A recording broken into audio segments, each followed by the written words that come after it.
إن الحمد لله نحمده ونستعينه ونستغفره ونعوذ بالله من شرور أنفسنا ومن سيئات أعمالنا من يهده الله فلا مضل له ومن يضلل فلا هادي له أشهد أن لا إله إلا الله وحده لا شريك له وأشهد أن محمدا عبده ورسوله أما بعد أعوذ بالله من الشيطان الرجيم بسم الله الرحمن الرحيم إنك لا تهدي من أحببت ولكن الله يهدي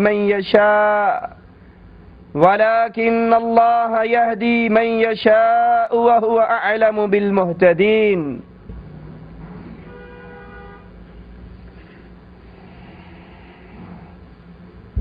ہر دور کے اندر شرک مختلف شکلوں کے اندر پھیلتا رہا. کسی دور میں اللہ کی ذات میں شریک کرنے والوں نے یہ عقیدے گھڑے کہ اللہ عز و جل عیسیٰ بھی اس کا بیٹا ہے، عزیر بھی اس کا بیٹا ہے.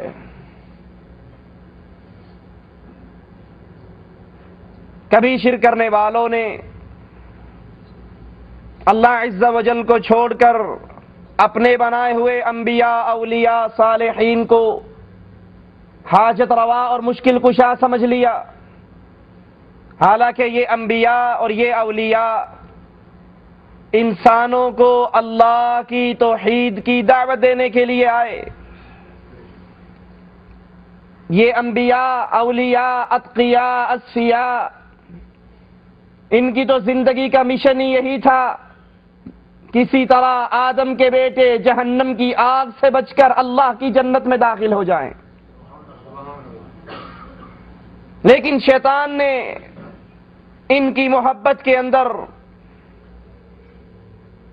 ایسا ورغلایا کہ ان کو کہیں حاجت روا کہنے لگے، کہیں مشکل کشا کہنے لگے، کہیں اولاد دینے والا سمجھنے لگے،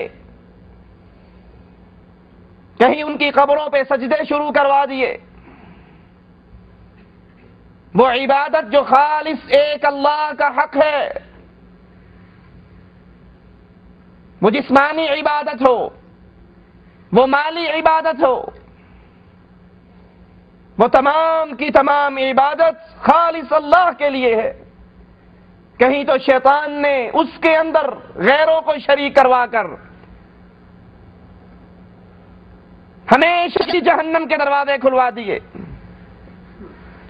اور کہیں ان کی محبت کا ایسا روپ چڑھایا کہ وہ صفات، وہ اختیارات جو خالص ایک اللہ کے اختیار ہیں، ان اختیارات میں اللہ کے پیاروں کو بھی شامل کر دیا.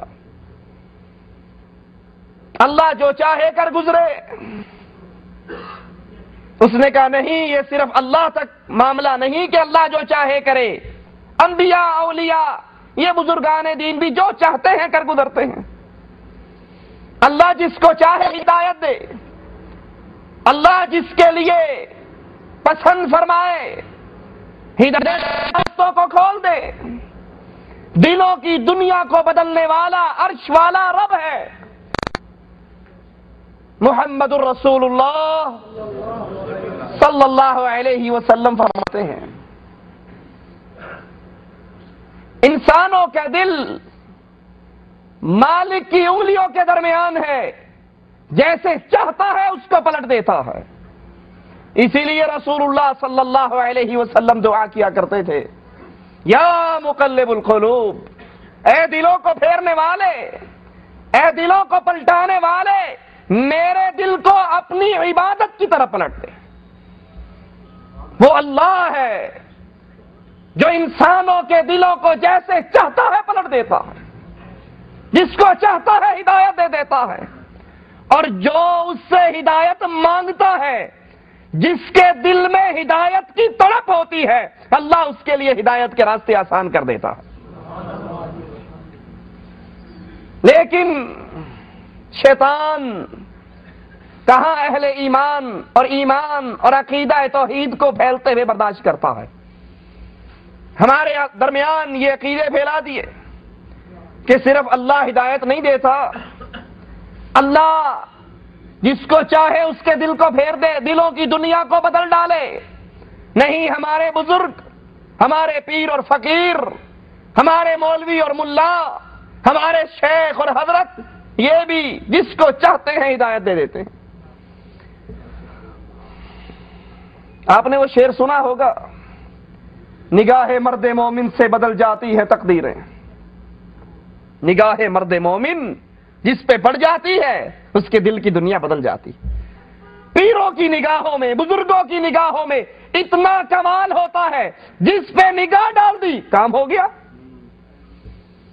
ہم کہتے ہیں گر نگاہ مرد مومن سے بدل جاتی ہیں تقدیریں، مجاہد میدان جہاد میں کیوں لے کر جاتا ہے شمشیریں.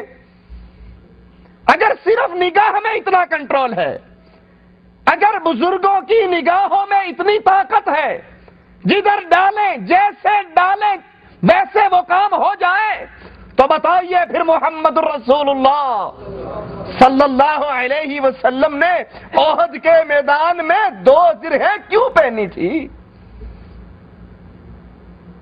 وہ کہتے ہیں جی ایک پیر صاحب نماز پڑھا رہے تھے، سلام پھیرا، دائیں طرف سلام پھیرا، جس پہ نظر پڑی سارے حافظ قرآن بن گئے. بائیں طرف سلام پھیرا، ادھر جس پہ نظر پڑی سارا نادرہ شریف پڑھنے والے بن گئے. میرا اپنا واقعہ ہے، میں ایک مدرسے میں حفظ کرنے کے لیے گیا. وہ ہمارے پڑوسی پیر ظہور اسماعیل ابھی بھی زندہ ہیں. وہ کہنے لگے میرے استاد کو بلا کر کہ اس کا خاص خیال رکھنا، یہ ہمارا بڑا پیارا قریبی عزیز ہے. یہ الگ بات ہے یہ ہمارے پیروں کو نہیں مانتا. مجھے کہنے لگے تو نہیں سمجھتا، ہمارے ایک بزرگ تھے، انہوں نے سلام پھیرا نماز پڑھتے ہوئے، دائیں طرف دیکھا، جس پہ نظر پڑی سارے قرآن کے حافظ بن گئے. بائیں طرف سلام پھیرا، سارے نعرہ پڑھنے والے بن گئے. اتنا کمال ہوتا ہے بزرگوں کی نظروں میں. میں نے کہا استاد جی، پیر جی، میں مان لیتا ہوں نظروں میں اتنا کمال ہے، اس پیر کا کوئی نہ کوئی مرید گدی نشین تو زندہ ہوگا، مجھے ذرا اس کا ایڈریس دے دو، میں یہاں پڑھنے کے لیے آیا ہوں، 2 سال ڈنڈے کھا کر حفظ کروں گا، میں اس کے پیچھے ایک نماز پڑھ کے حافظ کیوں نہ بن جاؤں. کہنے لگا دیکھیا منکراں والی گل کیتی ہے، یہ نہ ماننے والی بات کی ہے. پیر جدھر نظر ڈال دے. کہتے ہیں معین الدین چشتی انڈیا میں جب پہنچے، کہتے ہیں، اب اس کی دلیل کیا ہے کوئی نہیں، کس نے سنا کس نے دیکھا کوئی پتہ نہیں، کہتے ہیں انڈیا میں پہنچے، بادشاہ نے فوج لے کر معین الدین چشتی پر حملہ کر دیا. یہ مسجد کے اندر تھوڑے سے مریدوں کے ساتھ بیٹھے ہوئے، بادشاہ بہت بڑی فوج لے کر آ گیا. چشتی صاحب باہر آئے، کہنے لگے بادشاہ کو کیوں آیا ہے؟ کہا تیری مسجد بھی گرانی ہے، تجھے گرفتار بھی کرنا ہے. کہا کیوں؟ کہا اس لیے کہ تو لوگوں کو کلمہ پڑھاتا ہے، مسلمان کرتا ہے، سارے ہندو مسلمان ہوتے جا رہے ہیں. اللہ اکبر. کہنے لگے پیر صاحب کہ یہ فوج تو لے کر آیا نا، تیرے مریدوں کی فوج ہے. دائیں طرف اشارہ کر کے کہا ان فوجیوں کو میں نے کہا ہے کلمہ پڑھ. اتنا کہنے کی دیر تھی، سارے دائیں فوجی، دائیں طرف کھڑی بھی فوج لا الہ الا اللہ پڑھ رہی تھی. کہا اچھا ان کو تو میں نے پڑھایا، اب ان کو میں کہہ رہا ہوں کلمہ پڑھ. بائیں طرف دیکھا، ادھر کے بھی سارے مسلمان ہو گئے، پیچھے دیکھا وہ مسلمان ہو گئے، سامنے دیکھا وہ مسلمان ہو گئے، ساری فوج مسلمان ہو گئی. بادشاہ سے کہنے لگے بادشاہ سلامت، تیری ساری فوج کو تو میں نے کلمہ کہا پڑھنے کے لیے، اب تجھے میں کہتا ہوں کلمہ پڑھ. اتنا کہنا تھا کہ بادشاہ بھی کہنے لگا لا الہ الا اللہ. دیکھا بزرگوں کا کمال، نظر ڈالی کام ہو گیا. بابا بلے شاہ پاکستان کے بہت بڑے بزرگ گزرے ہیں، ان کی تاریخ کی کتاب میرے پاس موجود ہے. کہتے ہیں بابا جی جب گھر سے باہر نکلتے ہندو صرف بابا بلے شاہ کے چہرے کو دیکھ کر کلمہ پڑھ جاتے. ان کے چہرے سے اتنا نور نکلا کرتا تھا، اتنی ان کی نظروں کے اندر کمال تھا. اور اگر نہ مانے تو یہ ہمارے ہاتھ کے اندر 2 دلیلیں آپ کے سامنے پیش کرتے ہیں. یہ ملفوظات ہے حضرت اعلی حضرت کی، احمد رضا خان صاحب کی. اس کا صفحہ 330 ہے. 330 صفحے کے اوپر اپنے پیر صاحب کا ذکر کر کے کیا کہتے ہیں ذرا سنیے. کہتے ہیں کہ ہمارا جو پیر جس کا سلسلہ ہم نے پکڑا ہے، جس کے ہم مرید بنے ہیں، یہ کیسا ہے؟ ارے یہ وہ ہے عبد القادر محبوب سبحانی کہ نابینا کو بینا اور چور کو ابدال بنا دیتے ہیں. چور پہ نظر پڑے چور پیر بن جاتا ہے، اندھے پہ نظر پڑے اندھا آنکھوں والا بن جاتا ہے. کہا ان کا ایک مرید، اس کا قصہ بیان کرتے ہیں. کہا ایک مرید نے تنگ آ کر کہا اللہ صبح جو سب سے پہلے بندہ ملے گا میں نے اس کے ہاتھ پہ بیعت ہو جانا، اس کو پیر پکڑ لینا. صبح ہوئی، سحری کے ٹائم باہر نکلا، ایک چور جا رہا تھا چوری کر کے، اس کو پکڑ لیا. کہا بس جی میں نے تو آپ ہی کو پیر پکڑنا ہے. اس نے کہا بابا میں کوئی حضرت نہیں ہوں، مولوی نہیں ہوں، میں تو کسی اور لائن کا آدمی ہوں. کہا جی نہیں میں نے تو بس آپ کو ہی پیر پکڑنا ہے. اس نے کہا بابا یہ چوری کا سامان میرے جھولے میں ہے، مجھے کیسے پیر پکڑتے ہو؟ کہا میں نے تو اللہ سے کہا تھا جو صبح ملے گا اسی کو پیر پکڑوں گا. حضرت لکھتے ہیں جب اس نے یہ کہا تو فوراً ہمارے اعلیٰ حضرت سیدنا خضر حاضر ہوئے اور اس چور کو ایک نظر ڈال کر ولی اللہ بنا دیا. ایک نظر ڈالی، چور ولی اللہ ہو گیا. یہ دوسری دلیل ہمارے ہاتھ میں ارواح ثلاثہ حکیم الامت صاحب کی کتاب، اس کا صفحہ نمبر 133 ہے.